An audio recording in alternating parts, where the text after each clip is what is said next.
Toată lumea a prezis că va fi rapid, o operațiune chirurgicală. Câteva săptămâni, maximum câteva luni. Israelul lovește, America sprijină din umbră, regimul se prăbușește. Gata. Ăsta era planul. Dar iată-ne, și războiul nu s-a terminat. Nu doar că nu s-a terminat, dar a luat o întorsătură pe care puțini au anticipat-o. Pentru că undeva în mijlocul acestui conflict s-a întâmplat ceva care a schimbat totul. A fost ucis Khamenei, ghidul suprem al Iranului, liderul spiritual al unei națiuni de 90 de milioane de oameni. Și în acel moment, ce era un conflict geopolitic a devenit altceva. A devenit un război religios.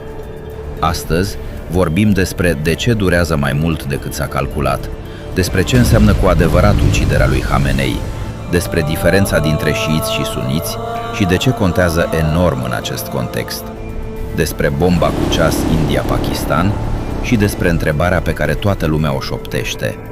După Maduro, după Khamenei, urmează Putin? Să începem cu întrebarea de bază. De ce durează? Calculul inițial al Israelului și al Statelor Unite se baza pe câteva premise. Prima, dacă elimini conducerea, structurile de putere se prăbușesc. A doua, populația iraniană, care era nemulțumită de regim de ani de zile, va primi cu brațele deschise schimbarea. A treia, forțele armate iraniene nu pot rezista unei superiorități tehnologice covârșitoare. Toate cele trei premise s-au dovedit fie greșite, fie incomplete. Corpul Gărzilor Revoluționare Islamice, cunoscut ca IRGC, nu este o armată obișnuită, este un stat în stat. Are propria sa economie, controlând sectoare întregi din industria iraniană. Are propriile sale structuri de comandă care nu depind de un singur lider.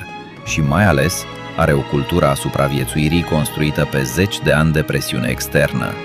Sancțiunile, izolarea, amenințările, acestea nu au slăbit IRGC, l-au întărit.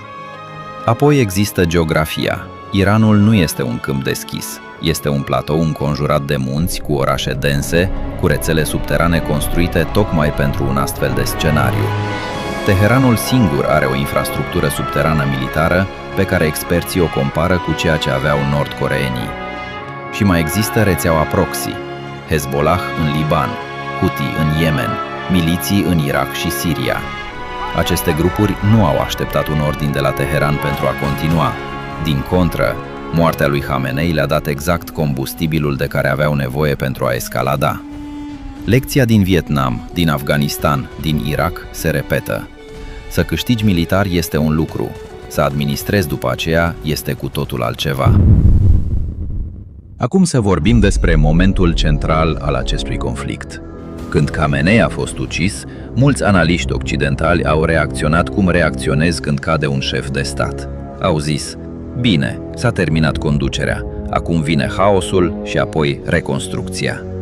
Dar au ignorat un lucru fundamental.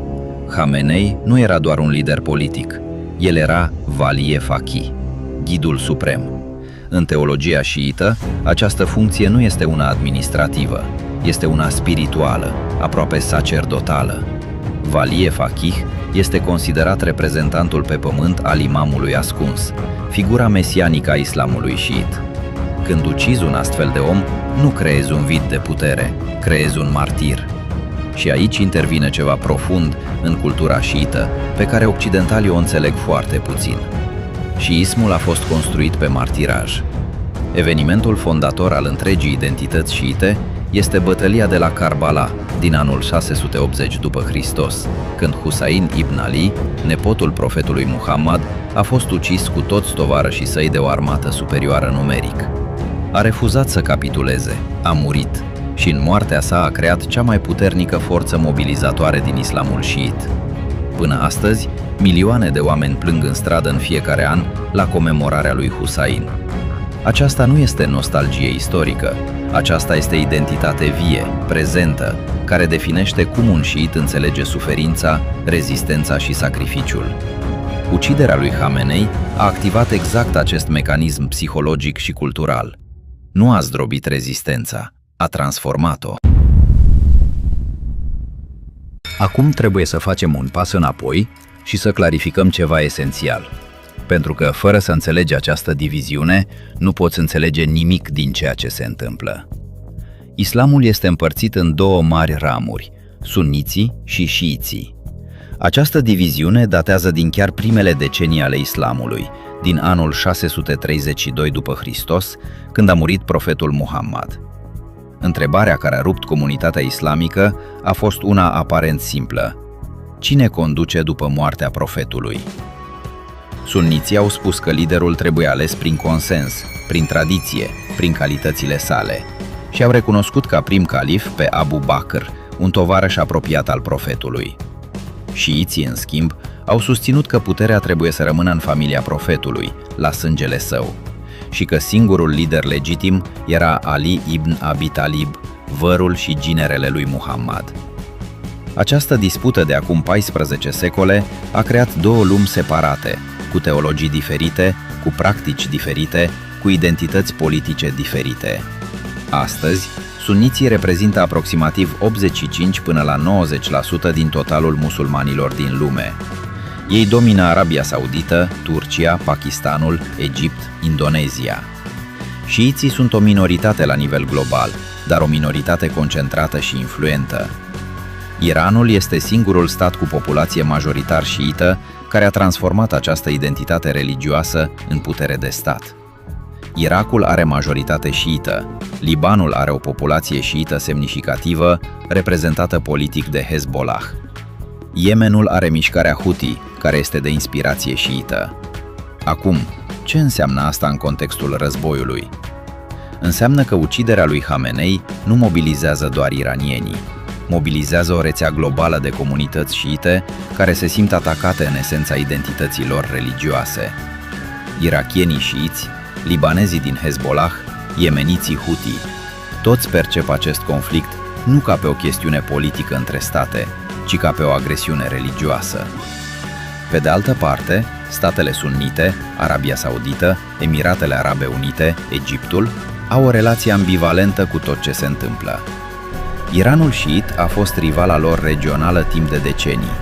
Slăbirea Iranului nu îi deranjează în mod necesar, dar dacă conflictul capătă o dimensiune de tip Occident contra Islam, liniile se pot recompune. Și atunci calculele se schimbă radical. Toată lumea privește Teheranul. Prea puțin privesc Islamabad și asta este o greșeală pe care o vom regreta. India și Pakistan sunt două puteri nucleare cu un conflict activ și nerezolvat de aproape 80 de ani. Kashmirul rămâne o plagă deschisă.